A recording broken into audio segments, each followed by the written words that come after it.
Fala pessoal, hoje nós vamos relembrar uma entrevista exclusiva feita com Christian Fittipaldi. O brasileiro falou sobre a vida pós-Indy, o que o motivou a correr na NASCAR, contou sobre os bastidores da categoria norte-americana, falou sobre a magia de Le Mans e revelou ainda as 3 corridas mais dramáticas da sua vida.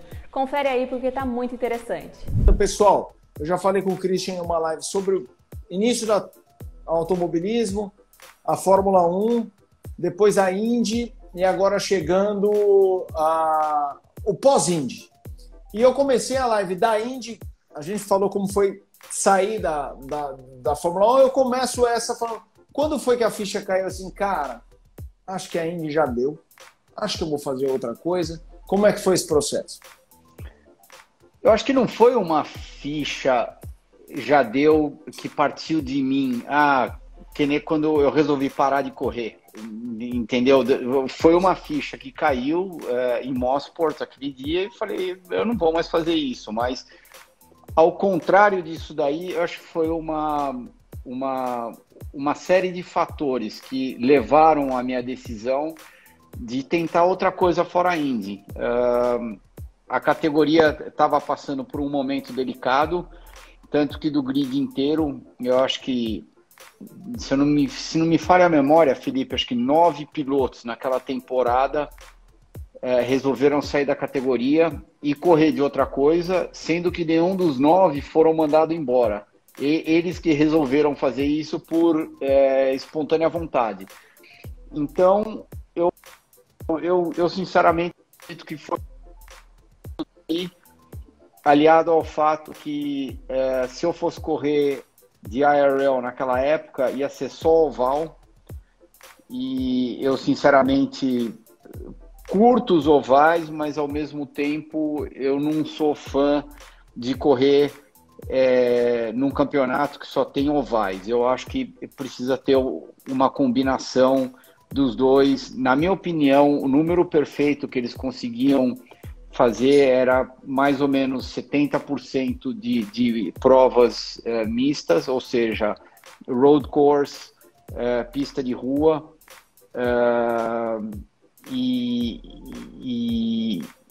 que era road course, pista permanente, pista de rua, e daí o resto dividia entre ovais curtos e de repente colocar um ou outro longo. Os longos definitivamente são bem críticos. E definitivamente o caminho que a categoria estava indo. Tanto que depois da minha saída, acho que ela existiu mais, se eu não me engano, 2 temporadas. Eles tentaram a 3ª temporada, não conseguiram, ou existiu mais 3 temporadas. Daí a hora que eles estavam entrando na 4ª temporada, a categoria praticamente faliu. Então, todo mundo que estava lá dentro, eles tiveram que procurar outras opções. E eu já tinha corrido bastante tempo entre Fórmula 1 e Fórmula Indy, que são 2 carros parecidos. Eu já tinha feito aquilo lá praticamente 14 anos da minha vida. E eu estava ainda numa idade relativamente jovem, se eu não me engano eu tinha 32, 33 anos, e eu falei, eu vou tentar um negócio diferente, eu vou correr de NASCAR. Que definitivamente é algo que nenhum brasileiro tinha feito, mas também não foi por causa disso.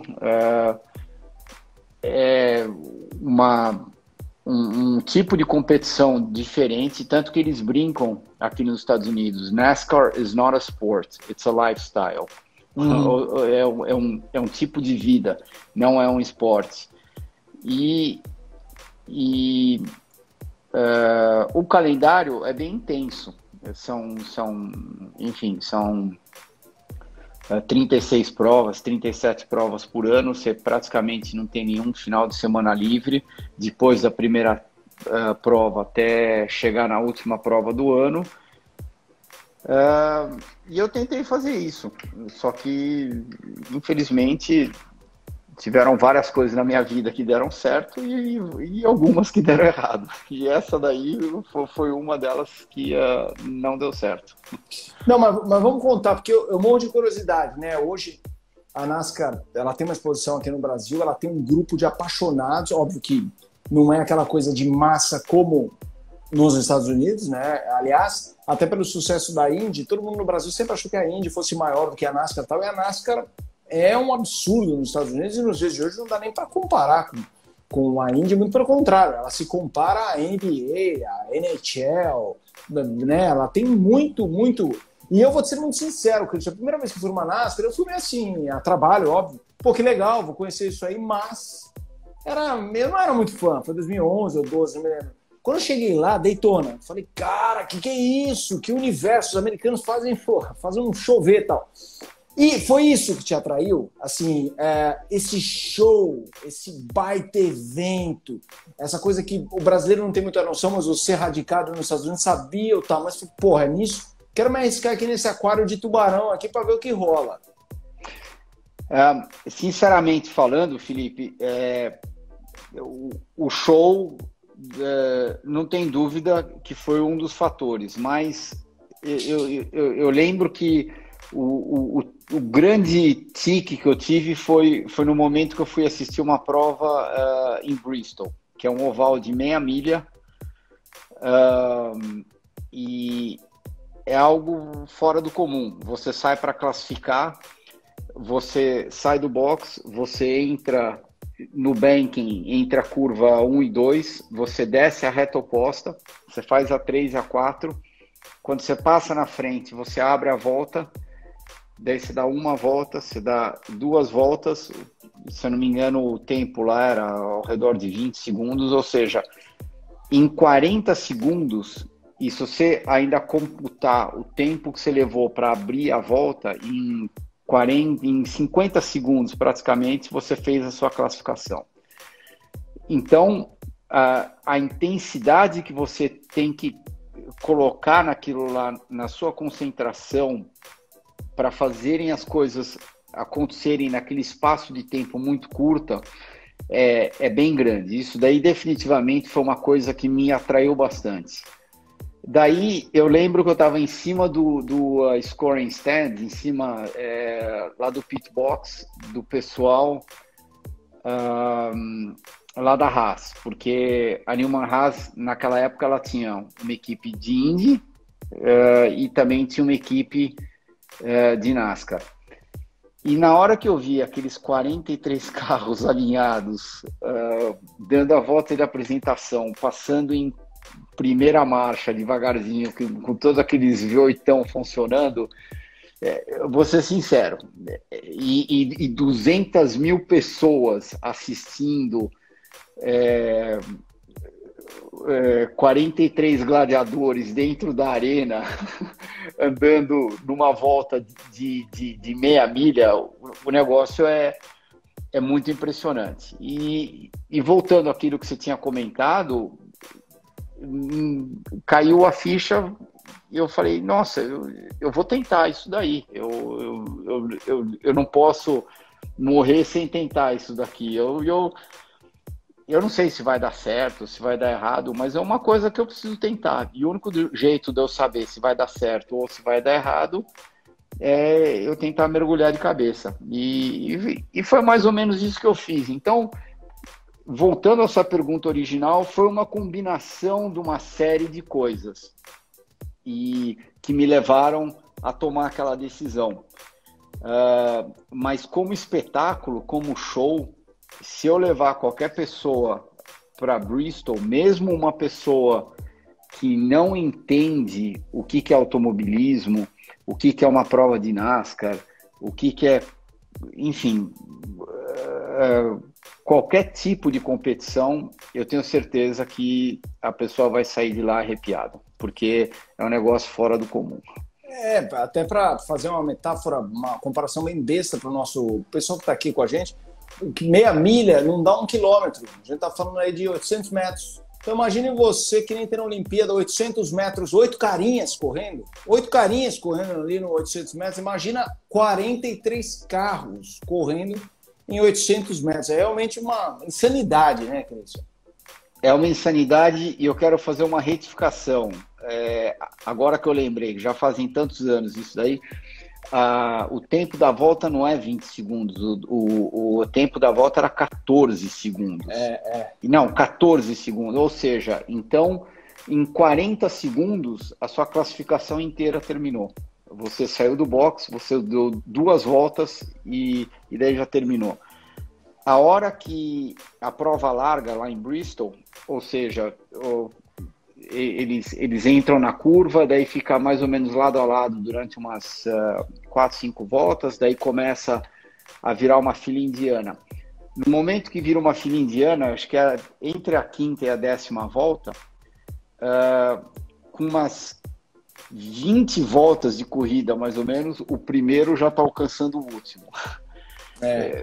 Ou seja, é muito, muito apertado, é muito competitivo. Com certeza é uma cultura que os europeus não estão acostumados e os brasileiros também estão.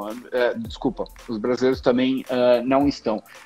É um tipo de competição bem diferente. É a mesma coisa que você querer vender o que é o carnaval brasileiro para um americano. Ele até já ouviu falar, já assistiu na televisão, mas se ele não for lá sentir na pele e se ele não for ver as escolas de samba entrando na avenida, ele não vai saber o que é um carnaval brasileiro. É exatamente a mesma coisa quando eu falo da NASCAR e de todos os lugares que a NASCAR vai, definitivamente a que mais me impressionou foi Bristol. Christian, vamos lá. Você correu na NASCAR, tem o Matheus perguntando assim, Matheus, então, o Kiki Spinelli, piloto de rally. Fala, Giga. Tudo bem? Aliás, já teve gente que perguntou, o Christian, agora é que você vai se aventurar nos sertões, no Dakar, a gente ainda vai chegar lá. Mas o Matheus falou sobre a história do Paul Newman ligar no hospital, para eu perguntar para o Christian. O Christian falou isso na live quando a gente falou de Indy. Então hoje a gente vai focar em NASCAR, Le Mans e as atividades pós-Le Mans e o futuro. Mas falando sobre NASCAR, você correu na equipe do Richard Petty, certo? Que não é uma super equipe, mas o cara é uma lenda. E você é um cara que já conviveu com milhares de lendas como pilotos e tal, milhares de lendas até de Hollywood, como você declarou. Fala pra gente um pouco do Richard Petty enquanto personalidade, assim, como chefe, como lenda que é. Para quem não conhece, traz esse personagem aqui para os brasileiros. Ele é uma lenda, né? Como você mesmo disse, acho que foram poucas as vezes que eu vi ele sem chapéu e sem óculos. Ele tá sempre de chapéu e tá sempre de óculos. E isso inclusive é a marca registrada dele. Ele é... O que ele é? Ele é parte da NASCAR. Quando você fala do nome NASCAR aqui nos Estados Unidos, eu acho que você imediatamente lembra do Petty. Ele venceu o campeonato, acho que, se eu não me engano, 7 vezes e ganhou, se eu não me engano, ou foram 199 ou 200 corridas. Então, ele com certeza é um dos grandes nomes. Eu achei que a minha ida para lá e no momento a equipe dele era uma equipe mediana, estava sempre mais ou menos no meio do grid, um pouquinho para frente, entre os 15 primeiros. Só que daí você fala, mas se andar em 15º, isso é horrível, você tem que estar andando entre os 5 primeiros. É diferente. Você tem que lembrar que numa competição de NASCAR tem 45 a 50 carros, sendo que só 43 largam. Você compara isso com uma competição de Fórmula 1 ou qualquer outra fórmula por aí, a gente está falando de 20 a 25 carros. Então tem mais da metade do grid a mais.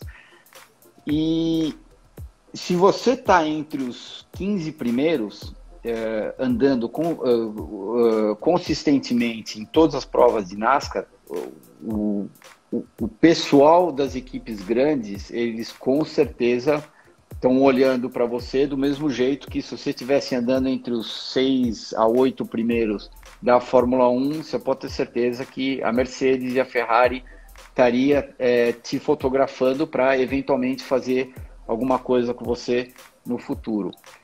Então, eu achei que a combinação de eu vindo de uma ex-Fórmula 1, uma ex-Indy, ter corrido na Newman Haas, tá junto do Paul Newman, eu sinceramente achei que fosse comercialmente, fosse ser atrativo não só para eles, mas também para mim. Eu achei que era um ótimo ponto de partida. Aquilo que o Kyle me vendeu quando eu estava negociando com ele lá no contrato eram só coisas positivas da equipe. Aquilo também que ele me prometeu, eu acreditei nele. E eu sinceramente acreditei no trabalho dele. Eu achava que a gente tinha condições de, eu não vou dizer reverter todo o quadro, passar de uma equipe que estava andando em 15º para uma equipe que ganha todas as corridas, não, de jeito nenhum, mesmo porque a categoria é muito competitiva, mas eu sinceramente achei que se a gente fizesse um bom trabalho, daria para estar andando, não sei, entre os 10, de 10º a 12º, e as coisas acabaram não acontecendo desse jeito. Eu fui contratado por 3 anos. A gente começou o nosso programa na primeira temporada. Daí chegou no meio do ano, foi acabando o dinheiro. Eles não conseguiram arrumar nenhum patrocinador lá para o meu carro. E daí eu não tinha carro para guiar, mas no entanto eu estava recebendo para trabalhar para eles, ou seja, era uma situação estranha, porque eu estava ganhando para ficar em casa. Daí começamos a segunda temporada, acho que na segunda temporada eu corri mais algumas corridas, daí chegou na metade do ano, a gente foi fazer uma reunião e meio que resolvemos, ó, pessoal, sinceramente não está sendo bom para vocês, do mesmo jeito que não está sendo bom para mim. Eles honraram todo o meu contrato, eles me pagaram até o final do contrato e daí foi isso. Daí foi quando eu comecei a correr lá de Esportes Protótipo. Christian, para a gente fechar o capítulo NASCAR, descreve como é guiar o carro da NASCAR, dirigibilidade mesmo do carro, particularidades e tudo mais. E os ovais? Cita aí, vamos lá, vai.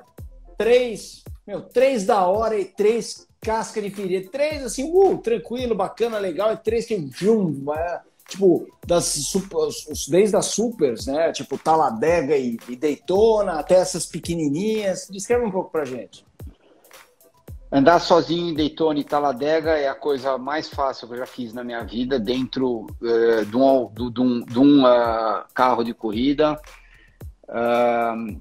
Bristol é a pista para NASCAR, sem dúvida nenhuma, e a pista mais rápida é Texas. Texas chega a impressionar, é muito rápido. Lá em Texas é uma combinação de um oval de 1,5 milha com a inclinação, com um asfalto bom.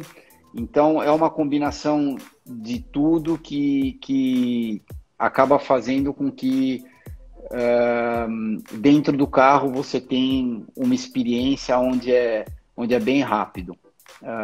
Mas voltando àquilo que eu tinha comentado, do mesmo jeito que Daytona e, por exemplo, Talladega, você classificando sozinho é a coisa mais fácil do mundo, eu acho que eu vou dizer que você andando com todo mundo depois que a prova larga é uma das coisas mais intensas que eu já fiz na minha vida. Você entrando na curva 1, quando tá você e um outro carro lado a lado, tá tranquilo, a hora que o teu spotter chega e fala assim, 3 wide, you're the middle one, quer dizer, ou seja, tem 3 na tua fila entrando lado a lado sei lá, 185, 190 milhas por hora, você é o cara do meio. Daí, quando ele fala four wide, you're the bottom one, por exemplo, que você é o carro que está mais embaixo, daí você passa por uma situação que não... Enfim, eu vou até ficar quieto. Mas... Que não passa um prego. Exatamente. Não, alfinete. É bem, bem delicado. E por isso que a gente vê várias vezes, inclusive, aquele famoso Big One, né, que todo mundo fala. Porque muitas vezes não, 90% das vezes não é nem culpa de nenhum dos pilotos. Às vezes a turbulência do carro da frente, ele faz com que o teu carro mexa um pouquinho. Agora, quando eu falo o teu carro mexer, se o teu carro mexe, sei lá, 60 centímetros, 30 centímetros, às vezes você encosta no carro de cima, é o suficiente para desencadear aquela zona toda. Então, se você for analisar, é culpa de um? Não, não é. É culpa de outro? Também não é. É que sempre tem que ter algum culpado nessas batidas. Por isso que a hora que termina toda a zona e vão entrevistar, um fica jogando culpa no outro. Mas é a própria natureza da brincadeira. É muito, muito crítico o tempo todo. E eu tô para lembrar qual foi o último Super Speedway que eles correram que não teve nenhuma bandeira amarela durante a corrida inteira. Eu acho que isso não sei se nunca aconteceu, mas se já aconteceu, foram raras às vezes. Ô, Christian, eu falei que eram só essas da NASCAR, mas eu lembrei de um negócio que eu acho que é interessante, de repente você tem alguma resposta bacana. A NASCAR, dizem que é aquela coisa, pessoal gente boa e tal, mas é um ambiente fechado, os rednecks, os caras que ficam ali em Charlotte, Mooresville, é um guetão ali entre eles. E, cara, historicamente as ligas americanas sempre tiveram alguma dificuldade com gringos. Por exemplo, a NBA. A NBA abriu o mercado mais nos anos 90, hoje tem uma série de europeu, sul-americano, africano, que fizeram e fazem sucesso nos Estados Unidos. Mas a NASCAR até hoje bastante restrita, mesmo anos depois de você, quando o Nelsinho, o Paludo foram correr de Truck Series e tal, não é essa coisa. Tem um ali, um aqui. É um ambiente fechado ou não é que é fechado por sacanagem? Mas como o business é muito deles, um cara de fora conseguir entrar nessa engrenagem é mais complexo. Você fez a pergunta e a resposta ao mesmo tempo. É exatamente isso, Felipe. A engrenagem, ou seja, como o negócio é tão grande e já praticamente anda por si mesmo, imagina uma pizza grandona. Então a gente está dividindo essa pizza em 50 pedaços. Por que a gente vai dividir ela em 51 pedaços, em 52 pedaços? Por que a gente não continua com 50 pedaços e a gente fica reciclando os nossos próprios pilotos aqui dentro? Até, óbvio, que chega uma hora, eles ficam muito velhos, daí eles vão fazer outra coisa, e enfim. Por que a gente vai abrir isso daí para outras pessoas? Ou principalmente estrangeiros? Imagina, um brasileiro vai correr em Darlington, por exemplo, eu te garanto que tem um monte de gente lá em Darlington que nem sabe aonde que o Brasil é, nem sabe que o Brasil existe. Tem uma série de pessoas que trabalham na NASCAR que não tem nem passaporte. Então, eles fazem um show fantástico, aquele império que eles construíram aqui nos Estados Unidos, principalmente, é fora do comum, mas é um ciclo de gente que trabalha extremamente fechado e pouco aberto a pessoas que vêm de fora. E, naturalmente, eles conseguiram manter desse jeito. Eu nem acho que eles fazem na sacanagem. Se por acaso vier, de repente, algum estrangeiro, não vamos deixar ele, sei lá, tipo, bater roda com a gente, vamos meio que matar ele completamente, entendeu? Eu nem acho que eles fazem isso de propósito. É a própria natureza do jogo. Por isso que, sinceramente, eu acho que quem durou mais de todos os estrangeiros que foram lá foi o Montoya, porque ele guiou para o Ganassi. E o Ganassi sabia de todos os valores dele quando ele veio da Indy. Tanto que quando ele saiu da Ganassi, ele não conseguiu se acertar com nenhuma outra equipe. E foi correr de Fórmula Indy com o Penske. Então, é complexo. Você pega no caso por exemplo, lá no caso de repente, Franchitti. O Franchitti saiu da Indy, foi para a NASCAR também, com o Ganassi. Ele não chegou a fazer uma temporada inteira lá. Eu acho que no final da primeira temporada, ele já tinha resolvido que ele ia voltar para a Fórmula Indy. De novo, o Franchitti estava correndo na NASCAR. Eu não sei se o Franchitti teria tido a oportunidade de entrar... desculpa, eu falei que ele estava correndo na NASCAR, não.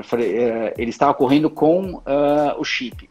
Eu não sei se ele teria a oportunidade de entrar na NASCAR numa equipe de NASCAR 100% americana. De repente, não. Então, voltando a tudo aquilo que eu tinha falado antes, é um espetáculo, sem dúvida nenhuma. É um show? Claro que é um show. E a NASCAR faz um trabalho de apresentação para o público de uma maneira geral, em nível de competitividade, nota 12. Só que eles mantêm aquela torta para eles. Uhum. Cristiano, daí você em uma resposta falou, e daí depois não deu, quando naquela hora que você falou que tipo, mantiveram em casa pagando, cumpriram tudo combinado e tudo mais, e aí daí eu fui correr de sports car e tal. Da NASCAR, qual foi o primeiro? Porque assim, eu queria falar de Le Mans com você, mas já vem Le Mans ou teve algo antes?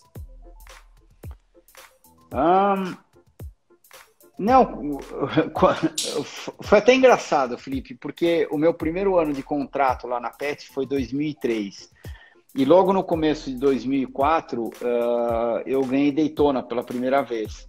Uhum. E então, eu já naquele momento, eu cheguei a fazer Daytona em 2003, que a gente fez 4, 5 horas de corrida, daí a gente quebrou. Daí eu ganhei Daytona em 2004 e eu acho que aquilo abriu, de repente, uma porta para mim nos carros, enfim, lá de esportes protótipo. Eu definitivamente não queria voltar para a Indy e a única opção que eu tinha naquela época era praticamente correr de esportes protótipo. E daí foi isso que eu passei a fazer de 2004 até o final da minha carreira. E é interessante, Cristian, eu queria conversar contigo, porque assim, de Daytona, quando ele fala Daytona, pessoal, para quem caiu de paraquedas agora, ele está falando das 24 horas de Daytona, ele ganha 2004, e aí você compete outras vezes, mas a década seguinte que é a sua absurda, 2011 terceiro, 2012 quinto, quarto, primeiro, segundo, quarto tal. Antes da gente chegar aí, vamos para Daytona. Como é que pintou Le Mans na sua vida? Le Mans pintou pela mesma pessoa que eu corri em Daytona em 2003, pela primeira vez. Eu corri na equipe lá do Jim Bell e daí a gente ganhou Daytona juntos em 2004. Daí quando eu fui para Le Mans, eu não lembro, a primeira vez foi 2005 ou 2006, acho que foi 2006 que eu fui para Le Mans. Deixa eu ver aqui. O Jim me ligou e ele me perguntou se eu estaria... Foi 2006, então foi isso mesmo. Se eu estaria a fim de ir para Le Mans correndo lá de Saline. Na época era na categoria lá de GT1. Então tinha a categoria de P1, que era dos carros... se eu não me engano, lá de protótipo, e tinha P1, P2, e tinha GT1 e também GT2. E a GT1 era extremamente competitiva, tinham todos os carros de fábrica, e daí eu sempre quis fazer Le Mans. A grande oportunidade na minha vida que eu tive foi, voltando atrás, em 96 ou 97, foi correr o Michael, o Mário e eu em Le Mans, que a gente quase fez isso num carro da Texaco. E daí acabamos não resolvendo fazer porque a gente tinha corrido em Portland logo no fim de semana seguinte, daí ficamos com medo de ir, voltar, depois problema de fuso horário, e daí o Carl, na verdade, ele gostou da ideia no começo, mas depois ele não foi tanto a favor da ideia, porque estava eu e o Michael junto. Ele falou, bom, se por acaso acontecer alguma coisa, enfim, alguma coisa extremamente grave, eu perco os meus 2 pilotos. Se por acaso acontecer alguma coisa menos grave, eu perco um dos pilotos, mas eu estou indo para Portland com um carro a menos. Então, ele não gostou muito dessa ideia. No começo, eu devo admitir que ele foi muito favorável. E eu acho que teria sido legal. Só que, enfim, por um motivo ou outro, não rolou. Daí, passaram-se quase 10 anos, eu tive essa chance de voltar para Le Mans, eu voltei, e Le Mans sempre foi um sonho. Eu lembro quando meu pai comprou o primeiro videocassete, era um JVC, na década de 80? 80, exatamente, começo dos anos 80, e daí a gente comprou o filme 24 Horas Le Mans. Show. Que eu provavelmente assisti 892 mil vezes, sendo que esse é o único filme de corrida, na minha opinião, que é um filme de corrida, que relata exatamente como é. E eu sou apaixonado por esse filme.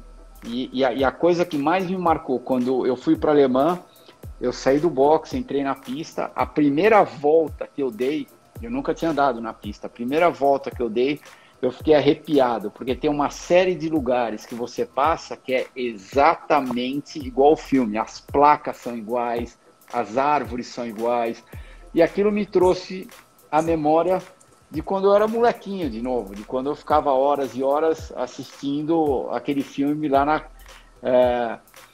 quando eu ficava horas e horas assistindo aquele filme lá na cama lá dos meus pais. Então, foi legal. E essa conexão que eu tive lá, eu definitivamente gostei bastante. E a outra memória que eu tive foi daquele ano, que foi uma das melhores tocadas que eu dei na minha vida, não como performance, mas eu lembro de eu sentando no carro, era mais ou menos 4h30 da manhã, e em Le Mans clareia, tipo, entre 5h e meia já começa a clarear. E daí eu lembro de eu fazendo o primeiro S e passando bem embaixo daquela ponte escrito Dunlop, e o sol nascendo bem aqui na minha frente. Foi uma sensação fora do comum. E foi beyond você ganhar ou perder a corrida. Foi uma conexão de guiar lá. Não foi... Você quer saber? Eu não estava nem interessado em saber em que lugar que eu ia chegar naquele ponto, naquele momento. Eu estava interessado em guiar aquela magia que eu estava vendo. Tanto que eu terminei a corrida e eu lembro que logo depois eu cruzei com o Rubinho, ou senão eu mandei um texto para ele, e-mail para ele, eu falei assim, ó, eu não sei quantos anos você vai correr de Fórmula 1, eu não sei o que você quer fazer da sua vida depois que você parar de correr, mas você tem que fazer uma coisa, você tem que guiar a Le Mans, você tem que fazer essa prova pelo menos uma vez. Uhum. E ela é realmente fantástica. Do mesmo jeito que ela tem toda essa magia, ela traz uma magia negra também, que eu vou contar daqui a pouco, mas ela tem os dois lados. Daytona, por exemplo, é uma prova mais estável.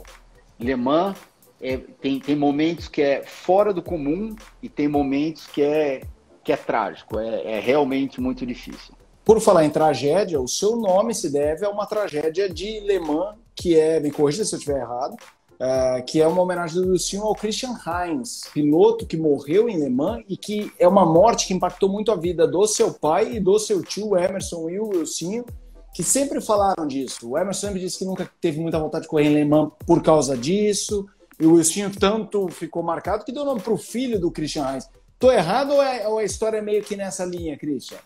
Não, você está certo. É mais ou menos nessa linha, foi isso.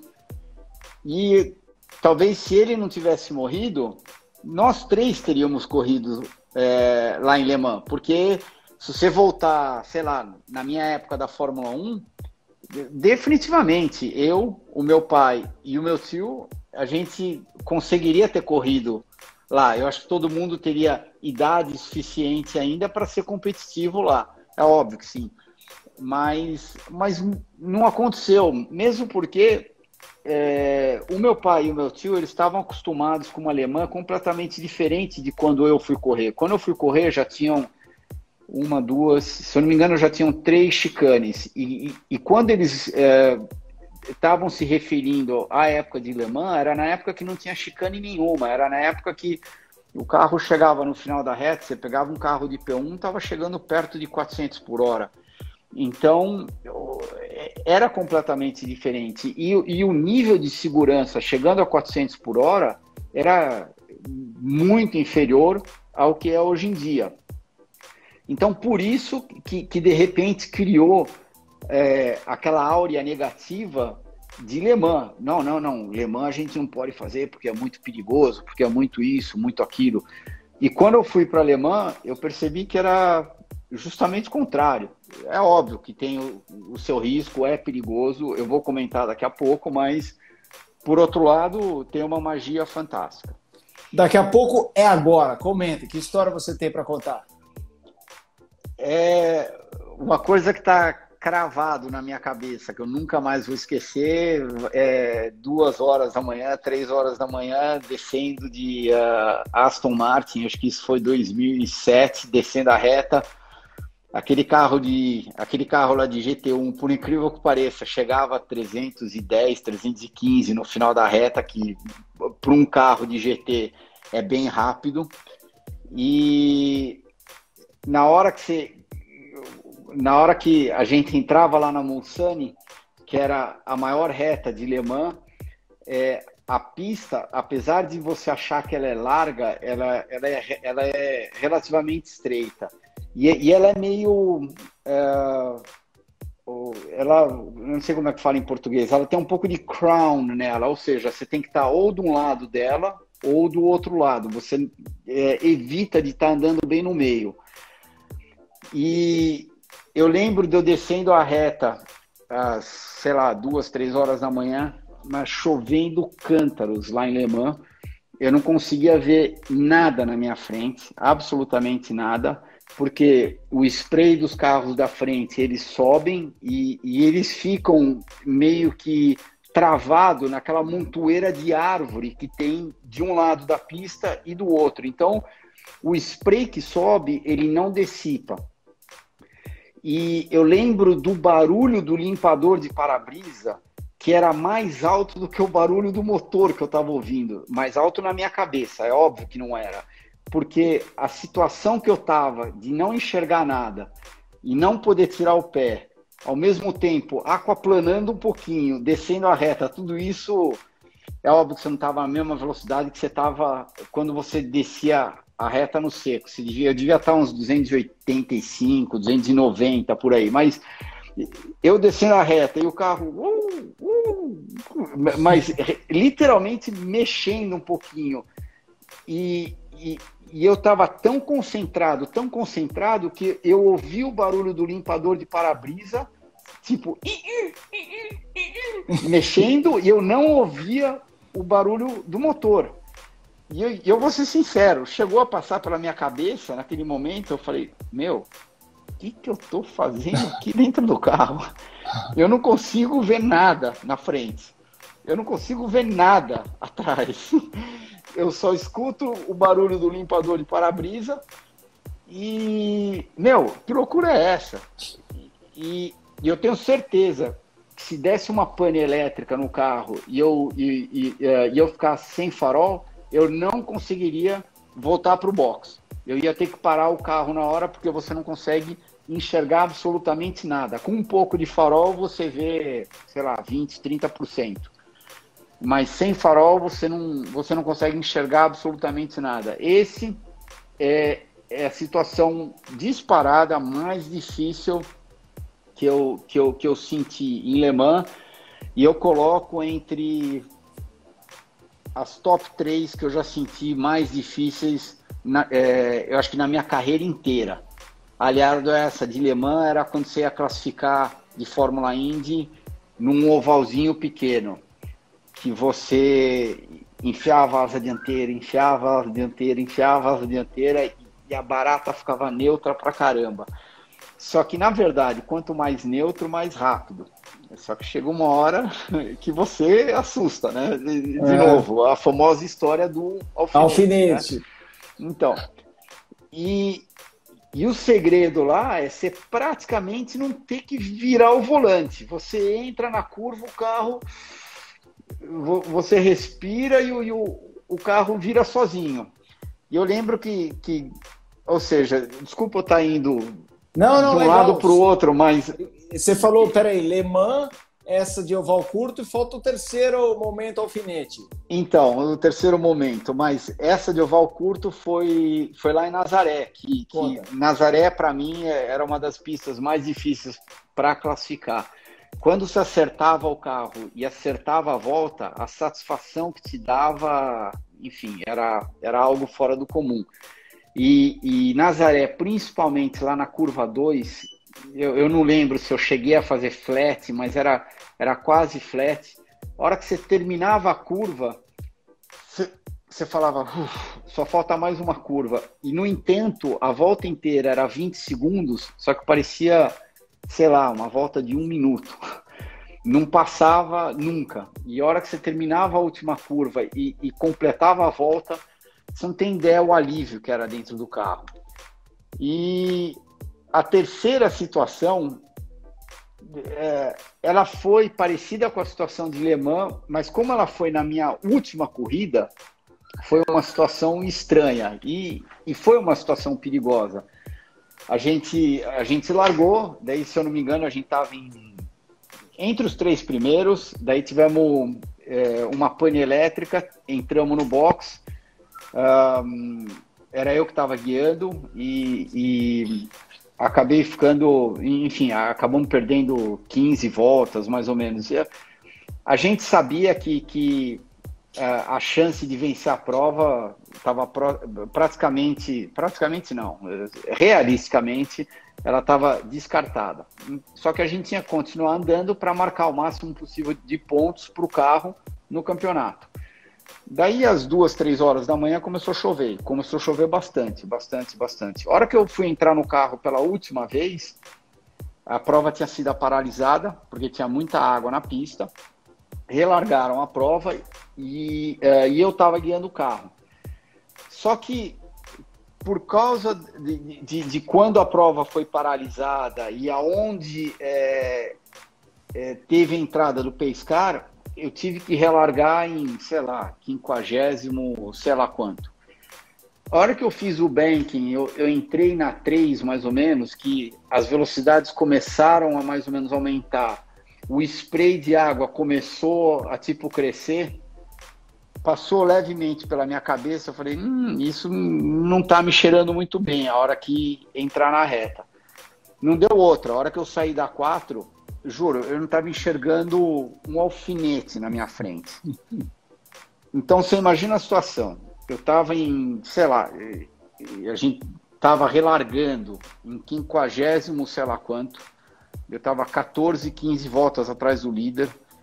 Era impossível a gente ganhar a corrida. Não ia acontecer nada. Era a minha última corrida da minha vida. E com a chance de rodar um carro na minha frente e eu encher o carro no meio. Mas eu acho que tem coisas de um piloto que não mudam nunca mais. Eu acho que isso vai da índole do piloto. E não sei porquê, o meu pé direito, em vez dele levantar, eu continuei acelerando tudo. E eu falei, seja o que Deus quiser. Enfim, se tiver que ser de um jeito, vai ser. Se tiver que ser do outro jeito, vai ser do outro jeito. O que você acha que aconteceu? Esse comentário que eu fiz de carros rodando na minha frente aconteceu logo atrás de mim. e a prova, eles largaram a prova e tiveram que entrar com bandeira amarela, porque 2 carros rodaram e o terceiro carro encheu eles no meio. Mas foi estranho, porque tem algumas coisas na vida que não mudam, e isso acho que vem da índole do piloto. Mas se você perguntar para mim, eu estava afim de estar lá? Não, eu vou ser sincero com você, eu não estava afim de estar lá. Pelo menos eu fiz a minha parte. Depois de 2h30 que eu estava fritando dentro do carro, sei lá, 3 horas, eu entrei no box, que foi a minha última tocada, e entreguei o brinquedo funcionando para o próximo piloto, e daí, a partir daquele momento, o resto virou história.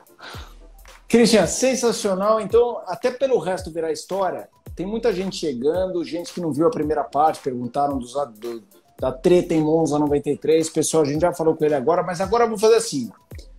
Para não ficar no final da live com ping-pong, com gente mandando pergunta, eu também, vamos deixar essa reta final toda. Pessoal, mandem perguntas. Eu vou começar a fazer um ping-pong. Ó, o Giga Spinelli de novo mandou um abraço. Puta piloto. Christian, então vamos lá. Rally, quando é que vai pintar Sertões ou Dakar? Pergunta pro Giga. A gente já conversou sobre isso. Ah, é mesmo? Não, a gente conversou bem levemente. Ele estava um pouco alterado num churrasco, então provavelmente eu falei e ele achou que eu estava brincando, ou de repente entrou por um lado, saiu pelo outro, porque ele estava curtindo o churrasco. Então aplausos para ele. E eu estava sóbrio. Provavelmente, se eu tivesse bêbado, eu não teria feito essa pergunta para ele. Então, é um assunto que eu definitivamente preciso retomar com ele. Boa, boa. Primeiro, eu preciso aprender bastante, porque não é diferente de você correr de NASCAR, que a gente está falando, vamos sair da Fórmula 1, vamos sair da Indy, vamos correr de NASCAR, que é bem diferente, mas estamos falando de asfalto. Lá a gente está falando de terra. Então, eu precisaria de uma certa quilometragem, e eu acho que essa quilometragem ela não vem com 2 treinos. Eu definitivamente precisaria me dedicar para isso. Mas eu acho completamente factível. Eu não vejo por que não.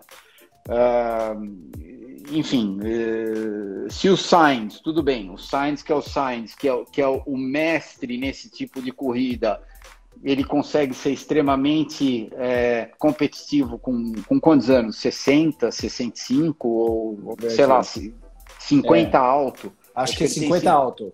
Acho que ele tem 50 alto. Eu tenho 10 anos a menos que ele. Tudo bem. Eu quero deixar bem claro, ele está evidentemente num nível extremamente alto. Mas eu acho que... 58.